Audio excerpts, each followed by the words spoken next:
All right. So, hey, guys, shh, listen. So we're talking here about, like I said, another means of communication within living organisms. The nervous system can allow for very fast communication, nerve impulses. As you found in the reaction time lab, they're not instant. It does take some time for information to be taken in and for our nervous system to respond to that, but they happen pretty quickly. So the endocrine system is another way that our different body tissues can communicate with each other. It happens a little bit more slowly. The endocrine system uses chemical signals that have to be transported through the blood until they can have their desired effect on some part of the body. So the endocrine system is what handles this. So it is a system of ductless glands that secrete hormones directly into the blood. The name itself, endocrine, endo means what? We talked about this once. Inside, yes. And the crin part has to do with secretions, making something, producing something. So the endocrine gland secretes hormones into our blood. When we say hormone, we're referring to a specific type of molecule, typically a protein, that can be produced by our glands, circulate through our blood, and then have an effect somewhere else in the body. Typically, the hormone levels in our body that are in our blood, they help regulate various processes such as growth and development, and hunger, and things like that, metabolism. But the level of these hormones is controlled by what we call a feedback system. And a feedback system is a system in which conditions are monitored and then adjustments are made to keep things at the proper level. A feedback system turns these glands on and off.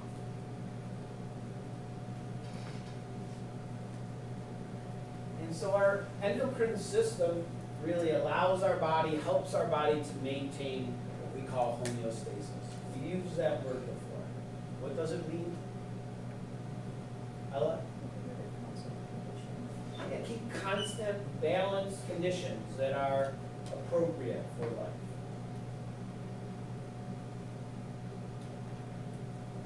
And we're going to talk about various endocrine glands and what the hormones they produce and what effects they have. But let's just explore this idea of maintaining homeostasis and feedback for a second. So we can make the analogy between our endocrine glands and a thermostat in a room. Okay? So over here, this thermostat that's on the wall, it is what will control the temperature of this room. People today have been saying it's cold. But this thermostat over here, the way that it works is it's constantly monitoring the temperature of the room. And when it notices, it's set at a certain temperature right now. When the thermostat notices that the temperature in this room has dropped below the setting, what does it do? Yeah, and? Yeah, does heat come out of this thermostat? No. So the thermostat itself is not producing heat. What is it doing then? It's monitoring, and then what happens when the temperature drops? What does it do? How does it do that? It sends, there's a little wire from the thermostat that connects to the heater in our room.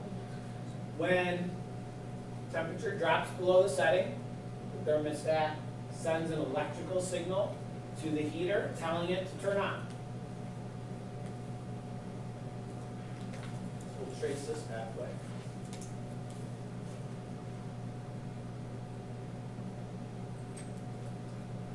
And what happens once the heater turns on? The temperature starts to increase.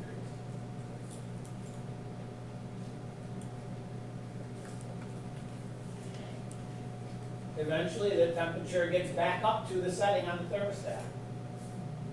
And then what does the thermostat do? Sends another signal. Turns that heater off. Until temperature drops down again. This process repeats. So the thermostat in our classroom is maintaining homeostasis, balance in the temperature of the room.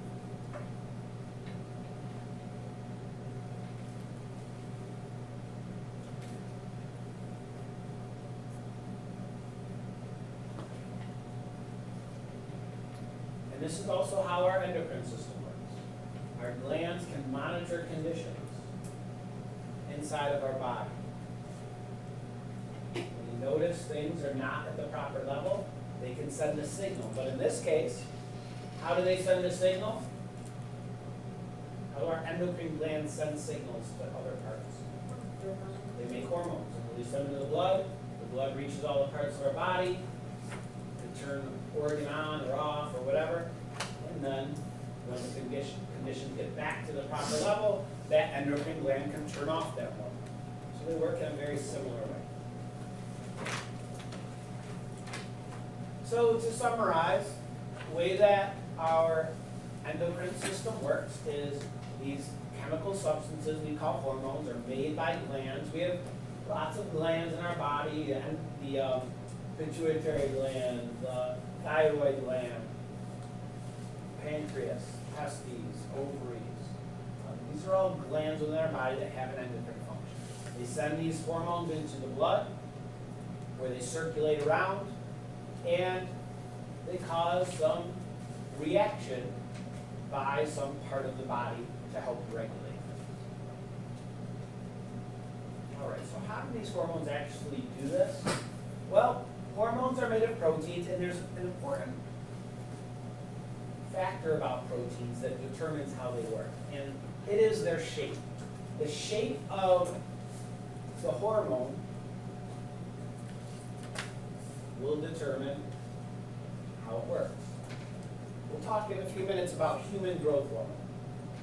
This is a hormone produced in our pituitary gland, and it stimulates our bones to grow, among other things.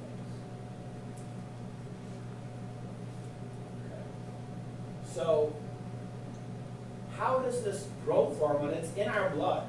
Our pituitary gland puts human growth hormone into our blood, and that reaches every cell in our body. So why doesn't our heart start growing and get larger? Why doesn't our brain grow and swell inside of our head? How come this hormone that's everywhere in our body is only affecting our bones, telling them to elongate? The answer to that question is because there are specific receptors that are kind of listening in for the signal from human growth hormone.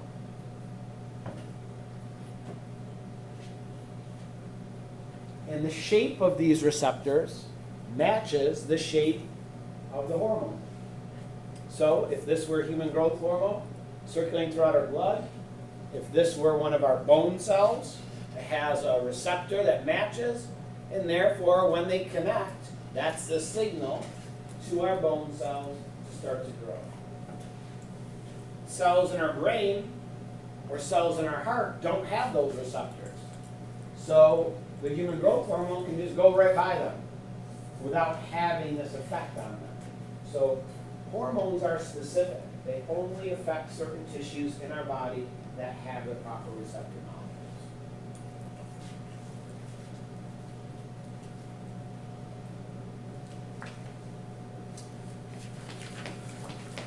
The cell that a specific hormone works on, that it impacts, is called the target cell.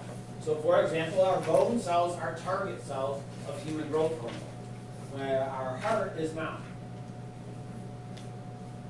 only the target cells have the proper receptor molecules.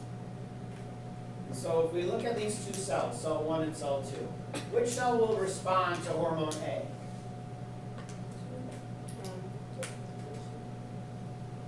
Which one? 2 will respond to hormone A? Yeah. Because the shape of hormone A matches with the receptor, so the hormone can bind to it and cause something to happen in that cell. And at the same time, cell 1 would respond to hormone B. They fit together, kind of like a lock and a key. So we're going to talk about some specific endocrine glands and hormones and how they work and what their function is. We're not going to go through all of the hormones. There's many we won't cover. But they all sort of work in these patterns we've talked about. So one important one is the pituitary gland. And the pituitary gland, it's actually in our cranium. It's a very small gland, only about the size of a pea. And it's at the base of our brain. It's right here. And the pituitary gland is often called the master gland. Because the pituitary gland helps control many of the other glands of our body. The pituitary gland produces hormones that affect other endocrine glands.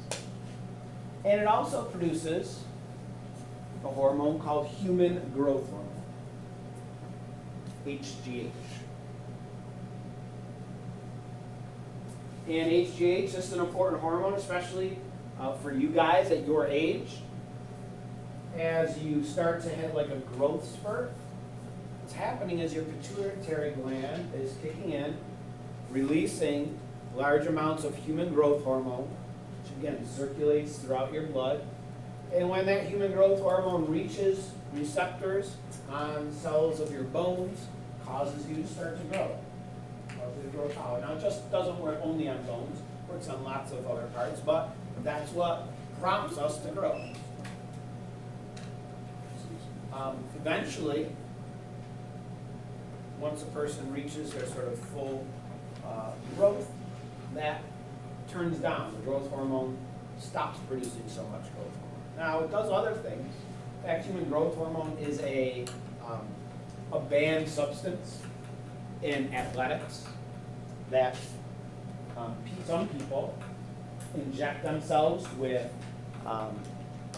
synthetic growth hormone.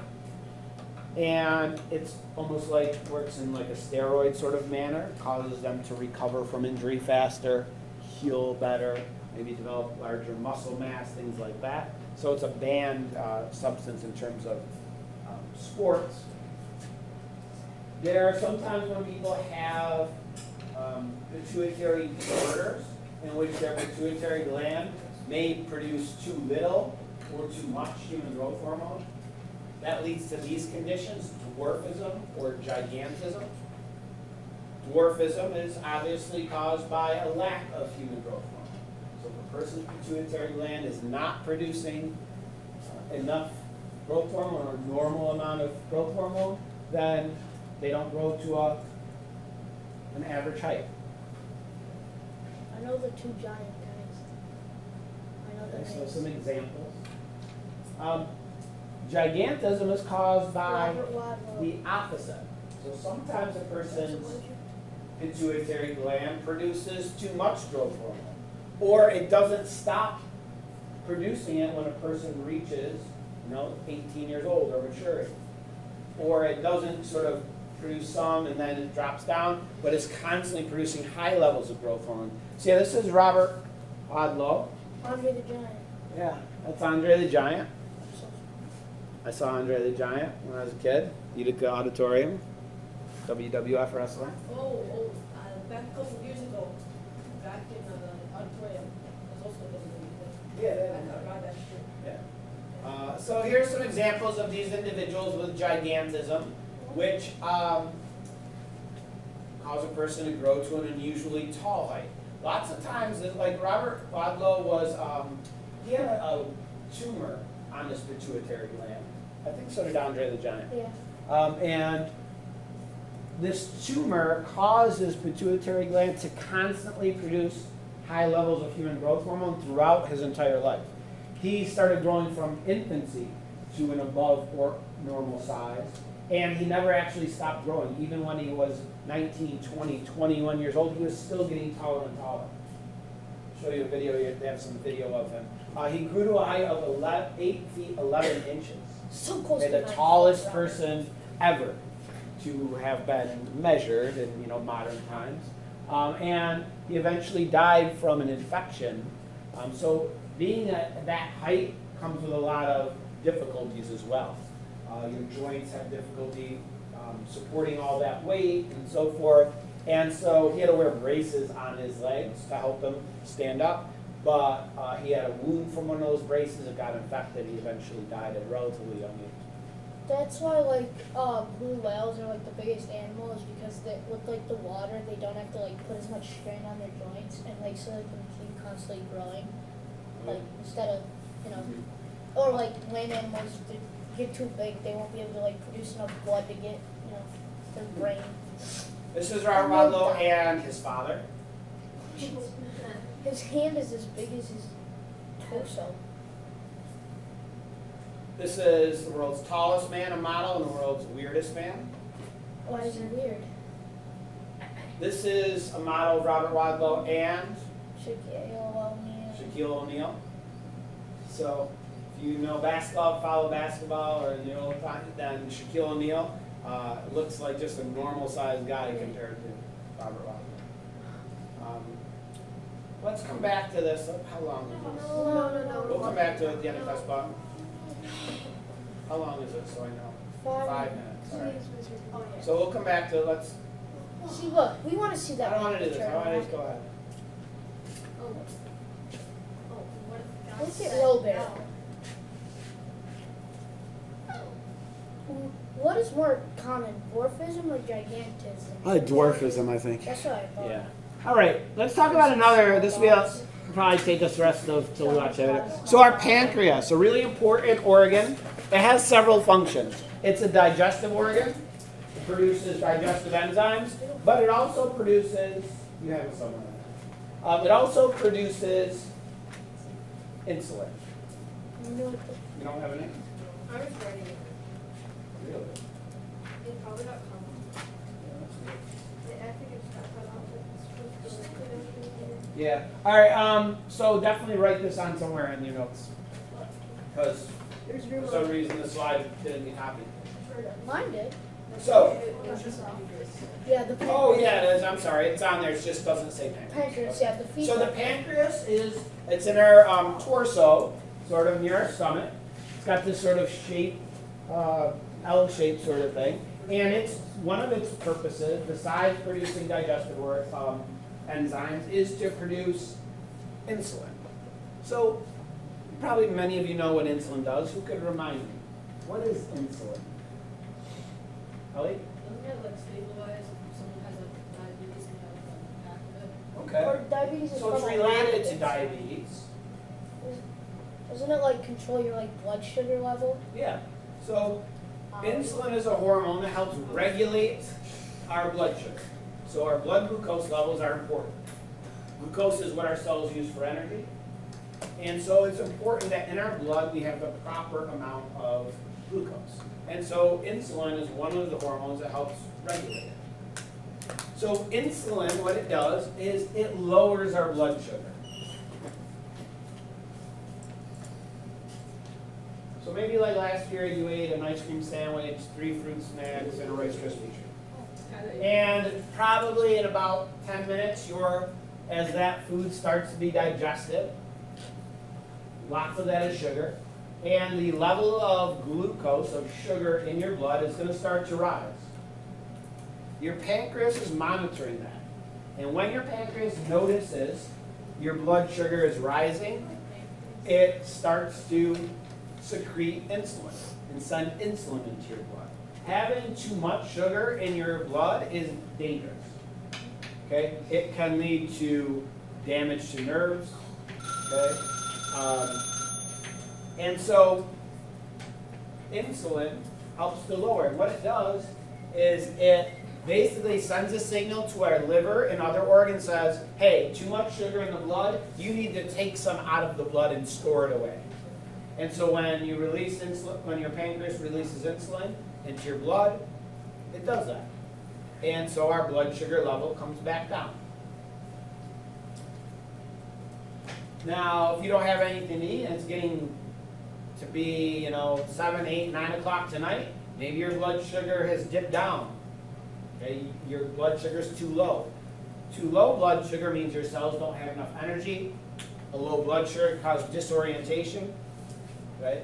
To be confused, okay? Eventually to become unconscious even. And so our pancreas in that case releases sort of the opposite of insulin, a hormone called glucagon. Glucagon tells our liver, hey, we don't have enough sugar in the blood. Can you put some back into the blood? And that happens, and our blood sugar level is stabilized.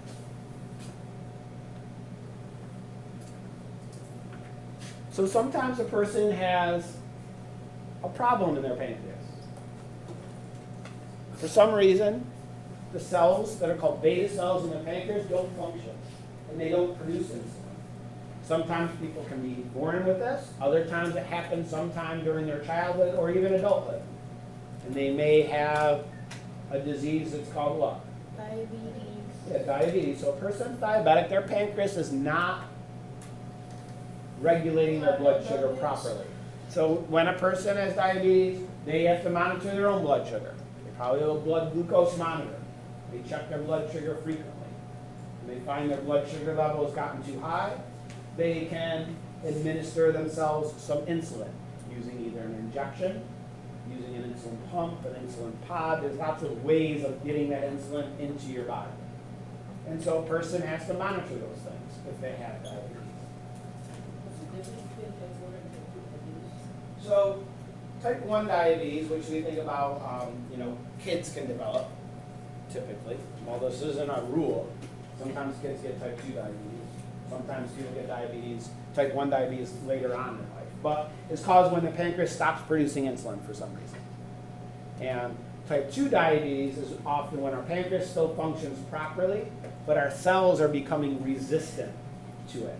And so it's not that there's not insulin, it's that our cells aren't responding to that message properly to store away glucose. So again, if we think about in terms of feedback systems, our pancreas, when it's needed, turns on, produces insulin, which drops our blood sugar. And what do you think our pancreas do once our blood sugar level drops? Stops, turns off.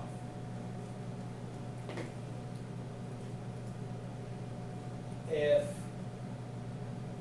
our blood sugar gets too high again, pancreas can turn back on, and the process can repeat. And the glucagon is doing the opposite. When our blood sugar level goes too low, glucagon brings it back up.